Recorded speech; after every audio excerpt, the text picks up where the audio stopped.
Malam itu, Bandara Internasional Nova hampir sepi. Hanya beberapa petugas bagasi dan teknisi yang masih berjaga. Langit gelap tanpa bulan, hanya diterangi oleh lampu landasan yang berkedip-kedip. Rian, petugas menara kontrol, sedang menyesap kopi hangatnya sambil memantau layar radar. Semua penerbangan terjadwal sudah mendarat dengan lancar. Tiba-tiba, sebuah blip merah muncul di sudut layar. Rian mengerutkan kening. Tidak ada penerbangan yang dijadwalkan masuk pada jam segini.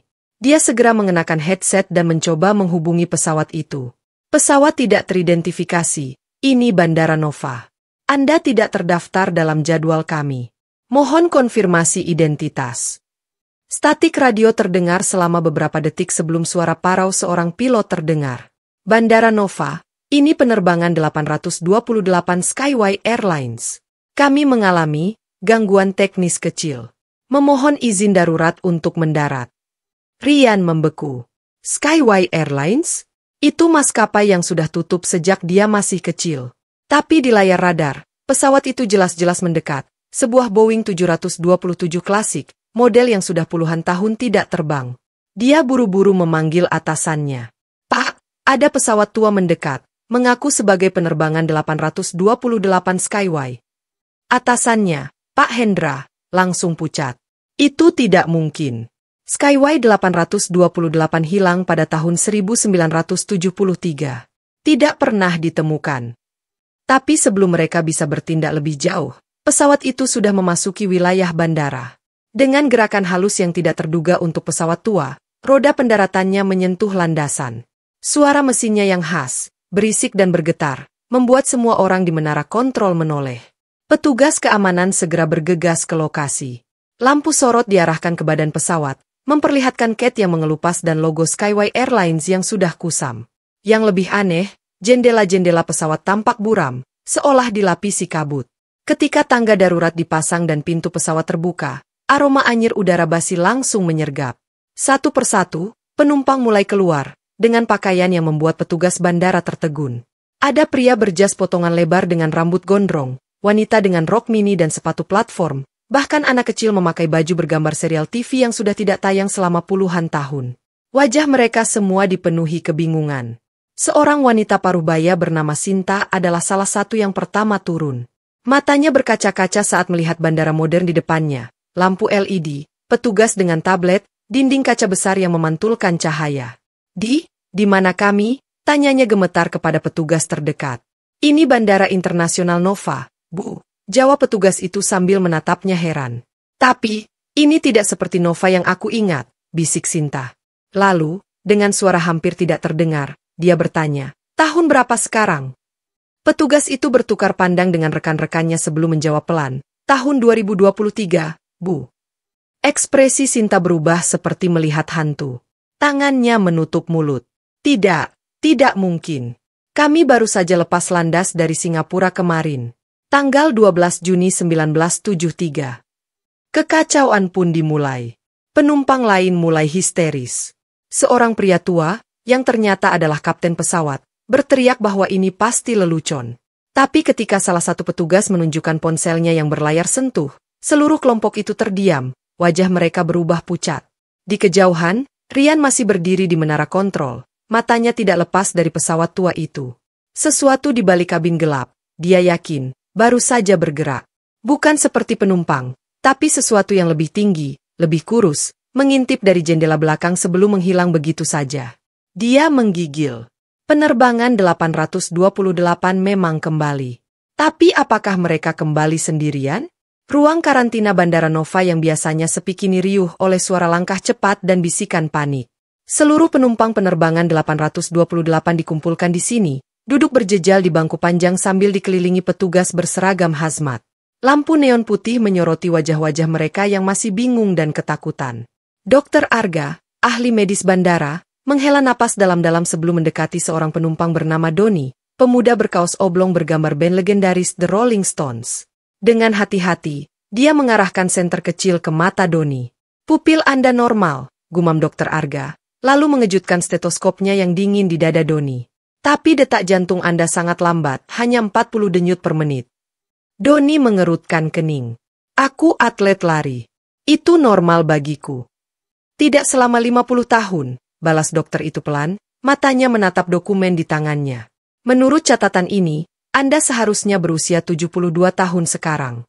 Tapi secara biologis, Anda tidak lebih dari 25. Di sudut ruangan, Sinta menggenggam erat foto keluarganya yang diberikan petugas, gambar seorang wanita tua dengan cucu-cucunya. Air matanya jatuh di atas kaca pelindung foto itu. Ini putriku, suaranya pecah. Dia lebih tua dariku sekarang. Suasana makin mencekam ketika seorang bayi dalam gendongan ibunya tiba-tiba menangis keras. Dokter Arga bergegas memeriksa, lalu tersentak. Bayi ini, giginya sudah tumbuh semua. Padahal seharusnya baru beberapa bulan. Raka, jurnalis muda yang menyamar sebagai petugas kebersihan, diam-diam merekam semua ini dengan kameranya yang kecil. Matanya tertarik pada Doni yang terlihat paling tenang. Saat jeda pemeriksaan, dia menyelinap mendekat. Kamu tidak terkejut seperti yang lain, bisik Raka. Doni mengangkat bahu, tapi matanya gelisah. Aku pilot cadangan. Aku lihat banyak hal aneh di langit. Dia menunduk, jarinya mengetuk-ngetuk lengan bangku. Tapi turbulensi kemarin itu bukan biasa. Raka bersemangat. Ceritakan. Doni menatap kosong ke depan, seolah melihat sesuatu yang jauh. Lampu kabin mati tiba-tiba. Lalu, ada cahaya biru dari luar jendela. Bukan kilat, lebih seperti cairan. Tangannya bergetar saat menirukan gerakan melambai. Dan di balik cahaya itu, ada bayangan. Banyak. Berdiri di awan seolah mereka. Seolah mereka apa? Desak Raka. Seolah mereka menunggu kita, bisik Doni. Tiba-tiba, alarm monitor jantung di ruangan itu berbunyi nyaring. Seorang penumpang tua, yang tadi duduk tenang, jatuh terguling ke lantai, mulutnya berbusa. Dokter Arga berteriak meminta bantuan. Penyebabnya? Tanya seorang perawat sambil membantu menahan tubuh yang kejang-kejang itu. Dokter Arga memeriksa pupil pasien yang sudah melebar. Jantungnya rusak parah.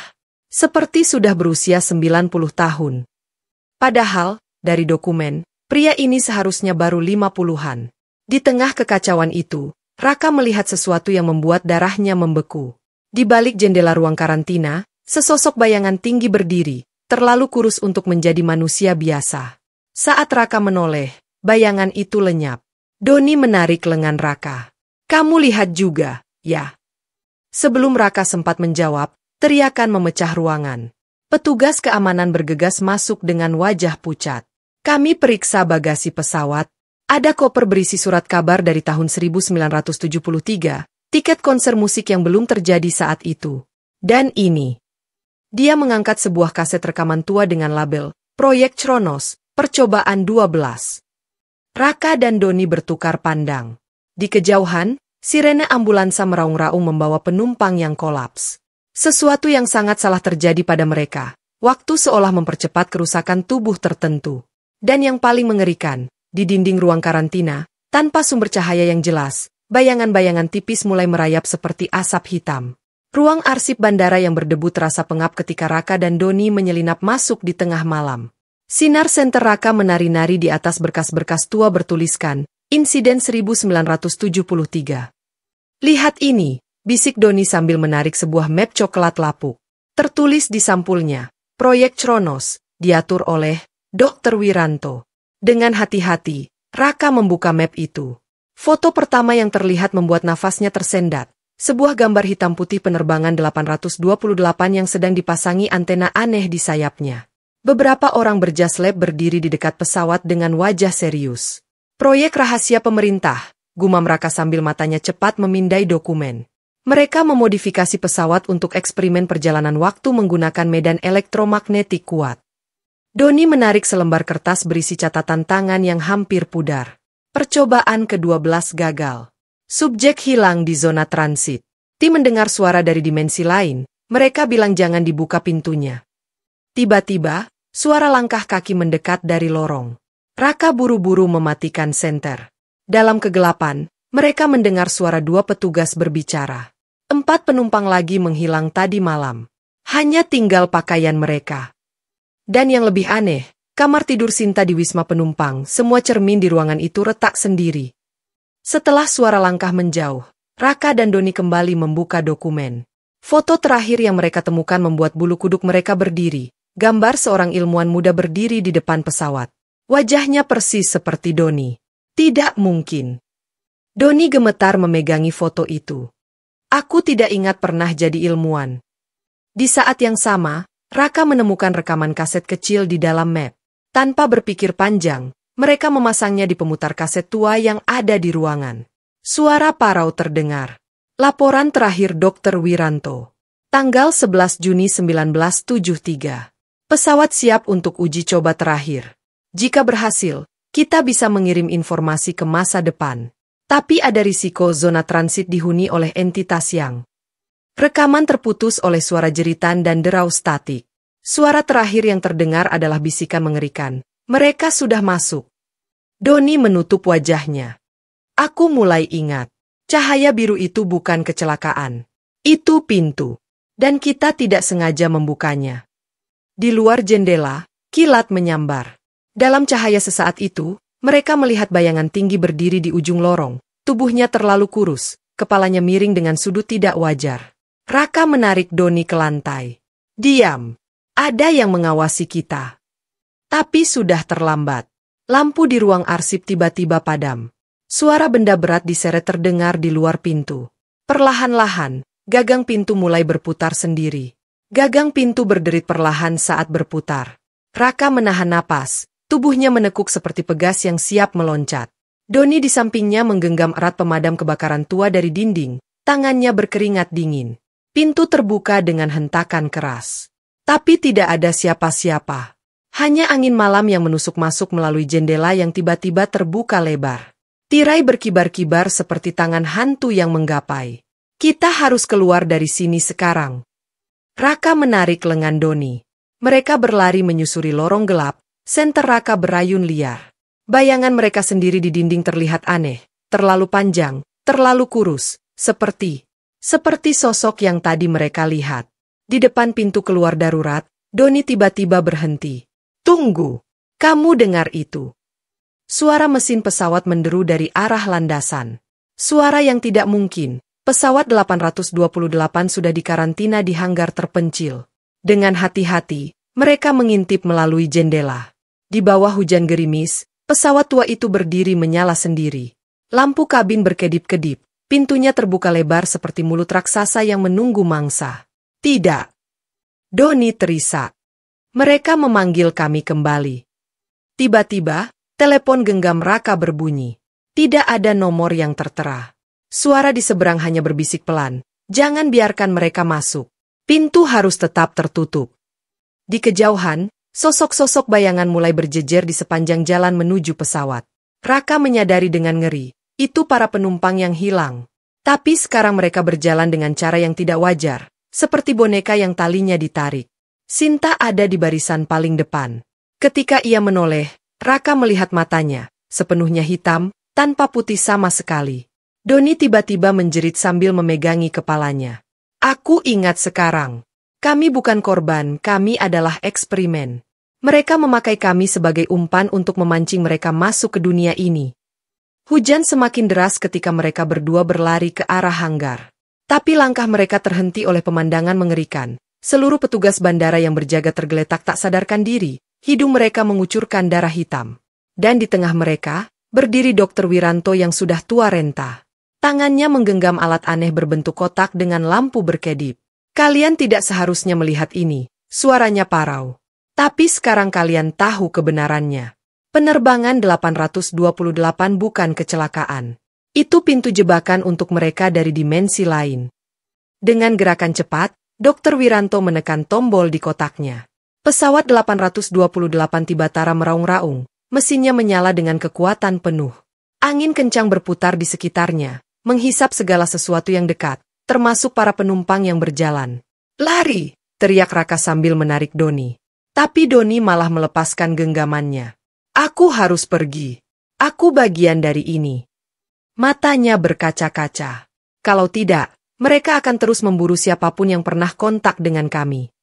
Sebelum Raka bisa menahannya, Doni sudah berlari ke arah pesawat. Tubuhnya tersedot masuk begitu saja, seperti ditarik oleh tangan tak terlihat.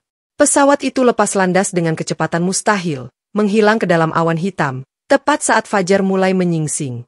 Raka terjatuh di landasan, hujan membasahi wajahnya. Di tangannya, tergenggam catatan terakhir Doni. 828 bukan nomor penerbangan. Itu jumlah hari sebelum mereka mencoba lagi. Jaga pintu tetap tertutup, Raka. Di kejauhan, sirene mobil pemerintah semakin dekat.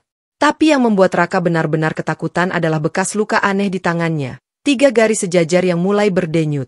Tamat.